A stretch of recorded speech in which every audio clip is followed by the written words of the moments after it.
자, 안녕하세요. 26차 시 사건 A 또는 사건 B가 일어나는 경우의 수 강의 시작하도록 하겠습니다.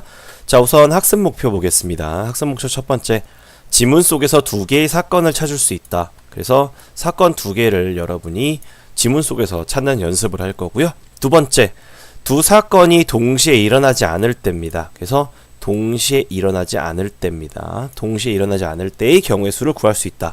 넘어갑니다. 첫 번째, 너는 이미 알고 있다. 여러분은 실제로 알고 계세요. 보겠습니다. 수원역에서 장안문까지 타고 가는 좌석버스는 3종류가 있고요. 시내버스는 5종류가 있대요. 자, 이때 수원역에서 장안문까지 버스를 타고 가는 모든 경우의 수를 구하라고 합니다. 몇 가지 있나요? 대답 못할 사람은 없을 것 같아요. 네, 시내버스가 5종류, 좌석버스가 3종류니까 다 합치면 8종류가 되겠죠. 8종류 또는 8가지라고 적으시면 될 거예요. 전혀 어렵지 않죠? 맞아요? 자, 이처럼 두 사건 A, B에 대해서 두 사건이 동시에 일어나지 않을 때라는 말이 있어요. 여기 어디에 두 사건이 있을까요? 못 찾겠나요? 네, 제가 찾아드릴게요. 잘 보세요. 자, 우리는 지금 어떤 사건이 있는지 봅시다. 수원역에서 장안문까지 가는데 어떤 버스를 탈 수 있어요? 좌석 버스를 탈 수도 있죠. 그럼 좌석 버스를 타는 사건을 A라고 합시다. 다음 시내 버스를 타는 사건을 B라고 할게요. 자, 그러면 사건이 몇 개가 됐어요? 지금 2가지가 됐죠. 자, 이 사건 2가지가 생겼어요. 사건 2가지에 대해서 지금 이 2가지 사건이 동시에 일어날 수 있는지를 봅시다. 무슨 말이냐?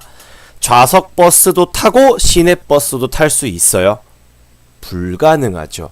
왜냐면 좌석 버스를 탄 순간 너는 이미 장안문으로 가고 있어요. 그러면 시내버스는 당연히 못하죠. 반대로 시내버스를 타는 것 동시에 좌석 버스는 못 타요.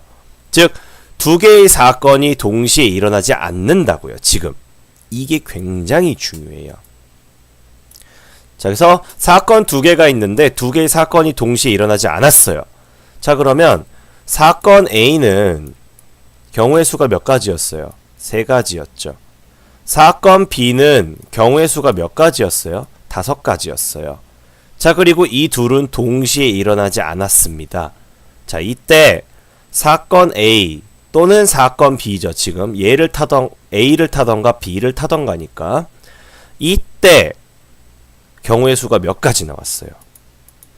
8가지 나왔어요. 3이랑 5 어떻게 하면 8가지가 나오죠?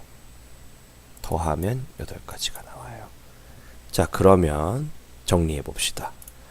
두 사건 A, B에 대해 두 사건이 동시에 일어나지 않을 때는 사건 A 또는 사건 B가 일어나는 경우의 수는 더하면 돼요. A가 일어나는 경우의 수와 B가 일어나는 경우의 수를 더하면 됩니다. 자, 그러면 연습을 해봅시다.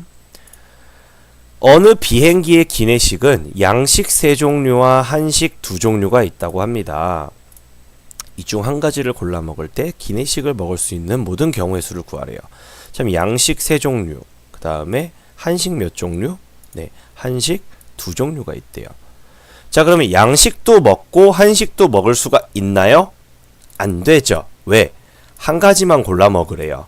그러면 사건 A를 뭐라고 하고 사건 A를 양식을 먹는 사건이라고 얘기를 하고 양식을 먹는 게 한식을 먹는 게 사건 B라고 얘기를 하면 A 또는 B죠. 지금 그러니까 결과는 모든 경우의 수는 A가 일어날 경우의 수와 B가 일어날 경우의 수를 더하면 되니까 뭐라고 쓰면 돼요? 네, 답은 5가지. 5가지가 되겠죠.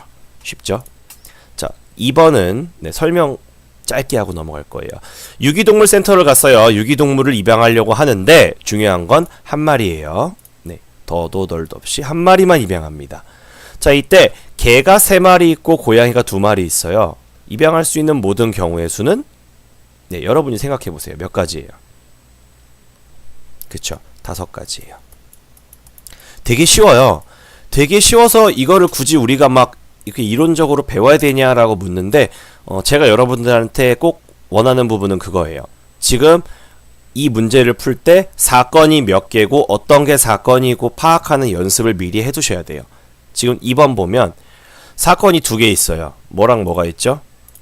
개를 고르는 사건과 고양이를 고르는 사건 2가지가 있어요. 이렇게 지문 안에서 사건 2가지를 구분하는 연습을 꼭 해두셔야 돼요. 나중 가면 이게 사건이 하나인지 2개인지 막 헷갈립니다. 그래서 지금 연습을 많이 해두시고요. 자, 오늘은 동시에 일어나지 않는 사건을 다뤘어요. 지금. 그쵸? 자, 그러면 어제가 아니죠. 네, 지난 시간에 했던 영상에서 봤던 예제를 그대로 다시 가지고 왔어요. 자, 다시 읽어볼게요. 현태는 배가 너무 고파 편의점에 들어갔다. 편의점에는 3종류의 도시락과 2종류의 컵라면이 있었다. 다음 중 이때 다음 질문에 답하세요. 1번. 다이어트 중인 현태는 도시락과 컵라면 중 하나만 골라서 먹기로 했다. 그 다음 2번. 배가 매우 고픈 현태는 도시락 하나를 먹고 컵라면도 하나 골라서 모두 먹기로 했어요. 1번과 2번 중 어느 게 동시에 일어나지 않는 사건이에요. 1번이죠. 왜? 도시락과 컵라면 중 하나만 먹을 수 있어요. 그러니까 도시락을 먹는 사건을 A, 컵라면을 먹는 사건을 B라고 했을 때 얘는 A 또는 B죠. A 또는 B라고요. A랑 B가 동시에 일어나요? 동시에 일어나지 않아요? 동시에 일어나지 않아요. 그래서 이런 사건은 A 또는 B. 그래서 A 또는 B가 되죠. 그러니까 도시락을 먹는 사건과 컵라면을 먹는 사건의 개수를 더해주면 돼요. 그러면 도시락은 3종류, 컵라면은 2종류니까 모든 경우의 수는 5가 되겠죠. 참 쉽죠? 네, 2번은 지난 시간에 얘기를 했지만 실제로 6이 돼요. 네, 그거는 구체적인 건 다음 시간에 설명을 할 겁니다. 자, 다음 시간 예고입니다. 사건 A와 사건 B가 동시에 일어나는 경우의 수에 대해서 강의를 할 거고요. 이제 이번 시간이랑 다음 시간 내용까지 하면 우리가 경우의 수에 대해서는 사실 이론적인 부분은 다 배워요. 이제 어려운 문제들은 나중에 차근차근 풀어보도록 하겠습니다. 자, 동영상 시청 확인 숙제입니다. 생활 속에서 사건 A 또는 사건 B가 일어나는 경우의 수. 이번 시간에 배운 거죠. 즉 동시에 일어나지 않는 경우의 수를 구하는 문제 2가지씩 써오시기 바랍니다. 네, 수고하셨고요. 다음 시간 27차 시에서 뵙겠습니다.